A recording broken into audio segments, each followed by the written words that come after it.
family, welcome to my Rosa at home. Welcome beautiful people.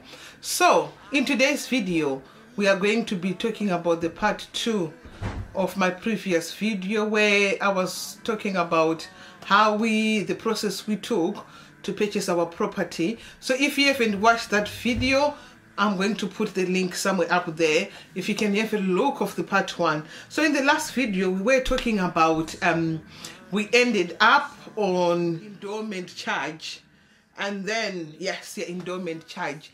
And I just, before I go any further, I just want to thank you for the comments that you were commenting, everybody, in the last section in part 1 of this video. And I remember somebody mentioned that not to use the developers lawyers, which is a point, but for us it was not feasible at the time, because you know, for people who are outside in diaspora, it's any country that you might be, at some point we lost money to the system in Zimbabwe. So we had money in the banks that when the bank closes or when changes happened in Zimbabwe, we lost all the money. So at this point, with the money in the bank, we were trying to be as fast as we could in case the system changes and then we're going to lose the money. So we just wanted to secure a purchase, and then at least that way it would give us peace of mind. Alright, so the next stage then, we then involved the lawyers after we had paid the endowment charge, which is paid at the Rowan Martin house, and then we took the certificates, the receipt, to the lawyers, and this was the lawyers that the developer had recommended to us, not the seller. And then what we then did, we gave them the agreement of sales that we had drawn up between ourselves and the lawyer. And like I said in the last video, we purchased the property under the cession title deeds. So somebody might ask, what is cession? It is when you buy a property from a seller whose title deeds is still with the developer. They call it under parents' title deeds. And the seller will then have to go and pay to Zimra certificate, capital gains, and then a certificate of capital gains will be issued. But before we get there, let me then go and explain. So after then, we then approached the lawyer. We had a meeting with the lawyers, and in my last video when we were still in Zimbabwe in August, there was a day where I put a video where we visited the lawyers, but I didn't explain much in that video because obviously I wanted to know how the system was working and to make sure if I'm going to give you family information is going to be accurate and I know exactly the steps to take. So when we visited the lawyers, then she then said to us, we needed to appoint, since we don't live in the country, we needed to appoint somebody who is going to be our LPA, so that in the case that the interview has been set up with Zimra, then they would go on our behalf. And at that stage, because of our past experiences, we said to her, once that stage arrives, we're out of the country, let us know, and one of us would fly in back in the country to go to the interview. At this stage I was so shocked because I didn't know that the buyer and the sellers got to go both to the interview for Zimra. But for me, it was like a positive thing, thinking yes, because at this stage, like I said, you're not sure whether what you've purchased is legit, because things in Zimbabwe are very difficult. And I thought, if there's going to be an interview at Zimra, it means then there is some form of legit in whatever we are doing. So they gave us the quotation, which I'm going to put in the description box or on the screen somewhere. Obviously, I'm not going to mention the lawyers on this website, on this video, but if anybody wants to use the lawyers because they were quite good, please let me know and I'll send you the name. I did consult with them. Apparently, not sure which law, according to the Zimbabwean law, they are not allowed to advertise. Yes, they are not allowed to advertise. So the lawyers were happy for me to mention them, but I'll mention to only those who are going to ask. Then I'll put them in the description below, but there's no advertisement that I'm doing at the moment. So after we visited the lawyers, then we were given how much the costing of the conveyance fees, and then the stage then she said, okay, we will let you know once we've secured an interview with Zimra. And this was in April. This was in April when we left everything with the lawyers. Then we then came back after we had left everything with the lawyers, the agreement of sale or everything, the receipts and everything from the council.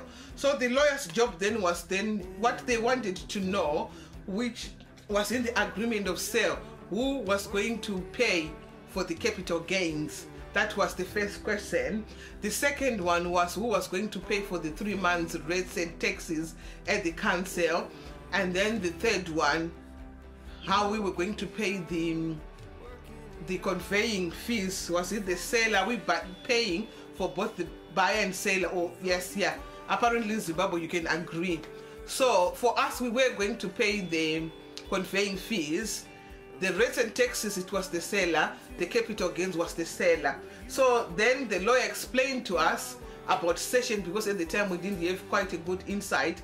The cession is when the title deeds are still with the developer, and then they've got to be moved to the seller, to the buyers, which was our seller, and then they had then to be moved to us. For some reason, our seller hadn't applied for the title deeds, and they've been available for years. So then we then left everything, and she told us that everything was lodged with Zimra.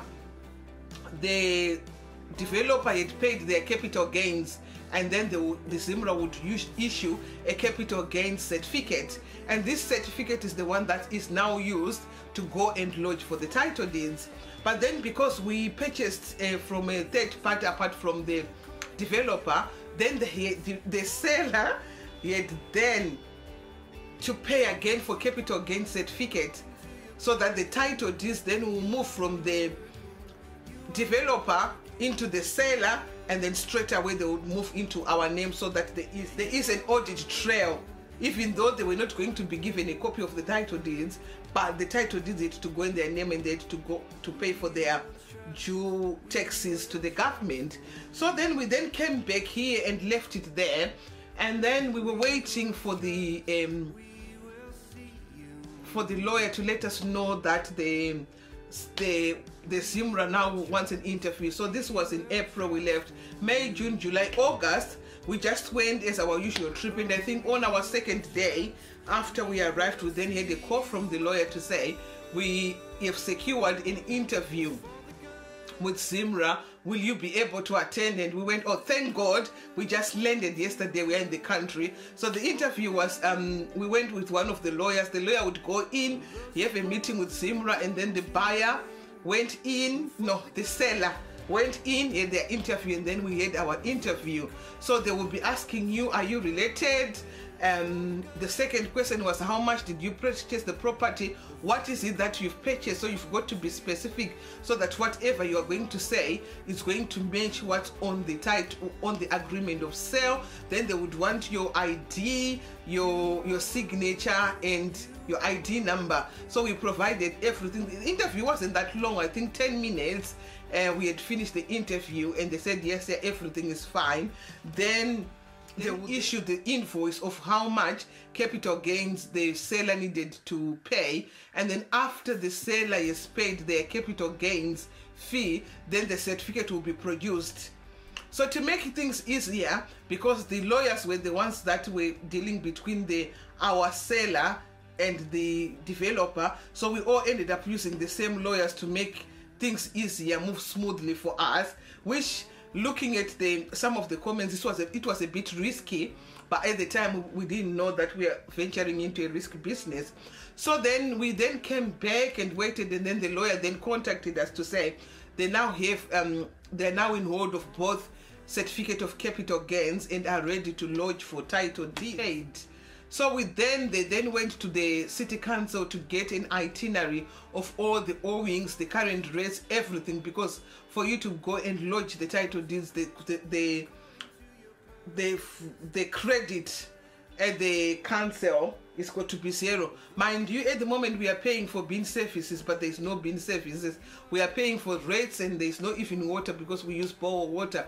But we thought, you know, you can't beat this. It's how the system is working. We've got to pay. But one thing that I've noticed in Zimbabwe at the moment, You've got to buy everybody a drink if you want your things to move. I remember the lawyer saying, it depends how do you want to buy a drink or not? And I went, no, we're not buying a drink.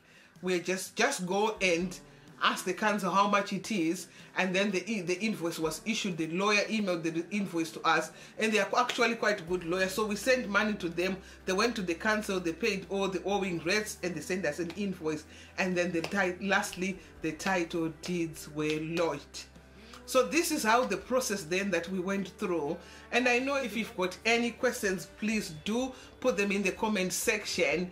And then if you've done yours differently, please tell us how did you do yours. But this is our process of lodging the title deeds. It is very difficult because if you think of how the systems are working in Zimbabwe at the moment, it's very difficult, it's very volatile, and there's a lot of changes happening, but this is how our process was. So thank you very much for watching. I hope you've enjoyed this video. If you've enjoyed this video, please click on the please subscribe, click on the notification button, and share with as many people as you can, so that people will know how this process is.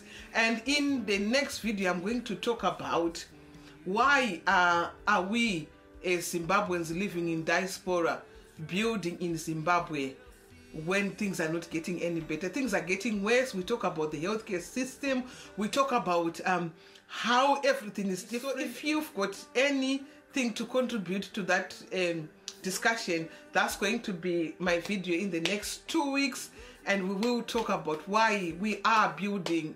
A lot of people in diaspora are busy building back home, and I'm going to give you information in my own opinion, and using information as well that I'm receiving from different people, why it is happening, because some people are wondering. So hope you are going to enjoy this video, and thank you very much for watching.